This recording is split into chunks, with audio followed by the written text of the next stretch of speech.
Hello friends, welcome to Tradinglife. So কেনেকুৱা আছিলে আপোনালোকৰ আজিৰ দিনটোৰ ট্ৰেডিং আহক আমি আজিৰ দিনটোত কি হ'ল এবাৰ ডিসকাস কৰি লওঁ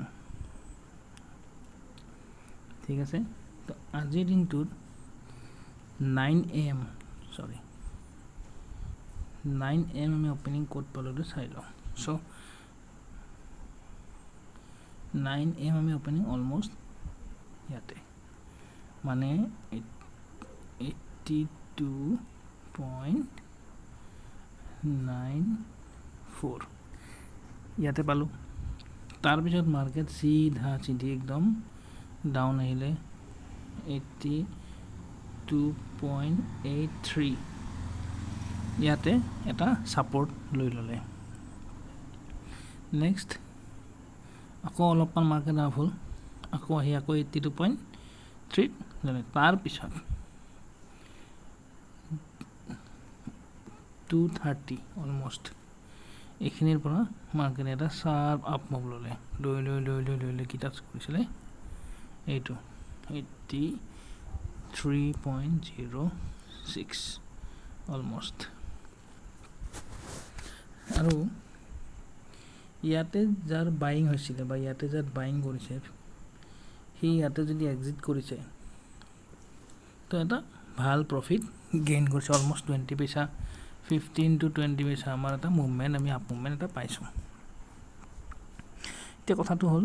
কারেন্টলি আমাৰ মাৰ্কেট মানে এতিয়া ধৰক সময় ৰাতি 11টা বাজি গৈছে আৰু এতিয়া আমাৰ মাৰ্কেট ট্ৰেড কৰি আছে 82.909 সব আজিৰ পৰাকে 3-4 দিন আগত আমি কোড কৰি আছিলো ট্রেড 83.21 ফ্রাইডে এটা ডাউন ফল এটা হল 82.94 ত সাপোর্ট ললে আকৌ অলপ ডাউন ফল হৈছে হৈফলে 82.83 সাপোর্ট ললে তো মিনিমাম এটু বস্তু দেখা গৈছে যে এটা ডাউন সাইড মুভমেন্ট এটা বৰ্তমান USD চলি আছে সো ইফালে আমাৰ G20 সামিট ইন্ডিয়াত আমি চলি আছে গতিকে হয়তো তাৰে এটা ইফেক্ট আমাৰ কাৰেন্সি মাৰ্কেটত পৰিছে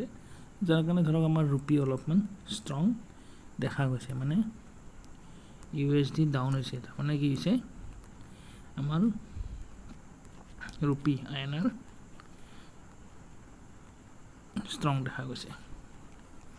আপসাইড সো যোৱাকালি হওক বা আজি হওক এনেকা একো ইম্পৰ্টেন্ট ডেটা নাই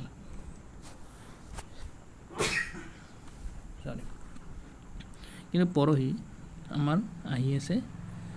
ইউএছৰ CPI ডাটা ডাটাৰ এবাৰ ফৰকাস্ট পজিটিভ দেখাইছে এতিয়া যদি CPI ডাটা পজিটিভ আহে USD আকৌ এটা আপসাইড ল'ব নেগেটিভ আহিলে USD ডাউন সাইড ল'ব সো যেতিয়া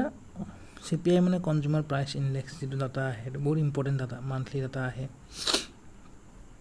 সেই ডাটাটোৱে কাৰেন্সি মাৰ্কেটত বহুত ইফেক্ট কৰে আৰু ট্ৰেডাৰ যিবিলাক আছে ডাঙৰ ট্ৰেডাৰ আছে তো ডাঙৰ বায়াৰ হওক তাৰ সেলাৰ হওক তেতিয়া CPI ডাটা মতে মাৰ্কেটখন মানে তেখেতসকলে বাইং বা সেলিং স্টাৰ্ট কৰে তো CPI যদি উইক আহে তেতিয়া হলে সেই পাৰ্টিকুলাৰ কান্ট্ৰিৰ কাৰেন্সিটো ডাউন হৈ যায় আৰু CPI যদি ষ্ট্ৰং আহে তেন সেই পাৰ্টিকুলাৰ মানে কান্ট্ৰিৰ কাৰেন্সিটো আপসাইড লয় মানে ষ্ট্ৰং হৈ যায় তো বেসিক্যালি তো এইটো ডাটা আমাৰ পৰখি আহিব লগা আছে তো পৰখি এই ডাটাটো আহাৰ পিছত আমি আমাৰ মার্কেটটো কোনখিনি আপসাইড হৈছে কিমান আপসাইড হৈছে কিমান ডাউন সাইড হৈছে হেতু আমি চাব পাৰিম তো বেসিক্যালি বৰ্তমান আমি এটা ৰেঞ্জত ট্ৰেড কৰি আছোঁ 82.8 83.16 বৰ্তমান আমাৰ লেভেল এইটো 82.8 এটা 83 এটা সাপোৰ্ট লৈ আছে যাৰ পৰা আপসাইড মুভমেন্ট পাইছো আকৌ তাৰ পৰা ডাউন আহি আছে কিন্তু আকৌ এইটো জায়গাতে ৰখি যায় তো নেক্সট আমি কিছুমান ইম্পৰ্টেন্ট সাপোৰ্ট ডাউনৰ ফালে আমি চাব পাৰো যিবিলাকৰ পৰা আপসাইড ৰিভাৰ্সেল হোৱা বহুত চান্স থাকে এটাতো আমি আজি গম পালো 82.83 তাৰ পিছত আছে 82.78 তাৰ পিছত আছে 82.72 একেটা ডাঙৰ ডাঙৰ সাপোৰ্ট আমি তলৰ ফালে চাব পাৰো যৰ পৰা ধৰক পুনৰ ডাউন সাইডে আকৌ ৰিভাৰ্সেল হোৱাৰ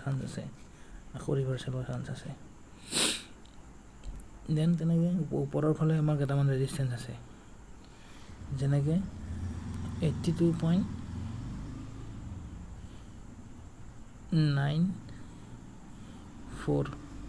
এটো যদি ক্ৰস কৰি যায় ডাইৰেক্ট 83.05 আজি 054 অলপমান ওপৰলৈ গৈ পেলাই আকৌ ডাউন সাইড ফল হৈছে তাৰ পিছত আছে এটা 82.16 তো বেসিক্যালি আমি 82.7 টুৰ পৰা 82.16 এই পার্টিকুলার এরিয়াটোতে আমি 20-30 পইচা মুভমেন্ট আমি পাই যাব লাগে অহাকালি আপসাইড হোক বা ডাউন সাইড হোক সব মার্কেটত আপসাইড হলেও আর্ন কৰিব পাৰি আৰু ডাউন সাইড হলে আৰ্ন কৰিব পাৰি আপসাইড হলে যদি আপোনাৰ লাগিছে যে আপসাইড হৈ আছে যেনেকৈ ধৰক পাৰ্টিকুলাৰলি মই এই পয়েন্টৰ কথা কৈছো ইয়াৰ পৰা এটা আপ ট্ৰেন্ড লৈছে তো ইয়াতে আপুনি কি কৰিব বাই কৰিব তাৰপিছত আপুনি দেখিছে যে ইয়াৰ পৰা আৰু আগবাঢ়া নাই দেখোন ডাউন ট্ৰেন্ড এটা লোৱা ষ্টাৰ্ট হৈছে তো ইয়াতে আপুনি কি কৰিব সেল কৰিব তো বাই কৰি ইয়াতে প্ৰফিট আকৌ নেক্সট সেল কৰি ইয়াতে প্ৰফিট তো কাৰেন্সি মাৰ্কেটত আপনি বাই কৰি বা সেল কৰি দুটা জায়গাতে আপনি প্ৰফিট লব পাৰে মানে মাৰ্কেট আপ হলেও প্ৰফিট হ'ব ডাউন হলেও প্ৰফিট হ'ব আৰু মাৰ্কেট যদি বাই চান্স সাইডওয়েজ হৈ যায় যেনেকে আপোনাৰ এইটো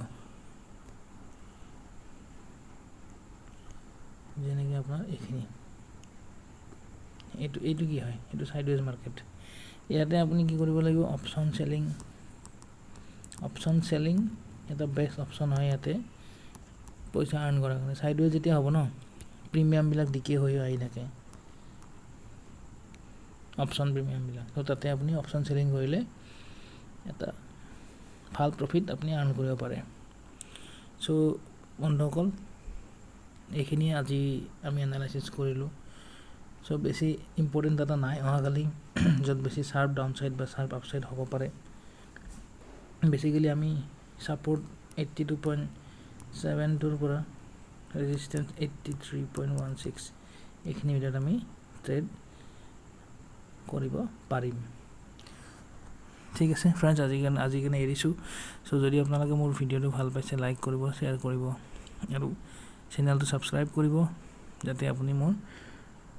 নেক্সট আপডেট বিলাক পাই থাকে বা ভিডিওজ বিলাক পাই থাকে থ্যাংক ইউ ভেরি মাচ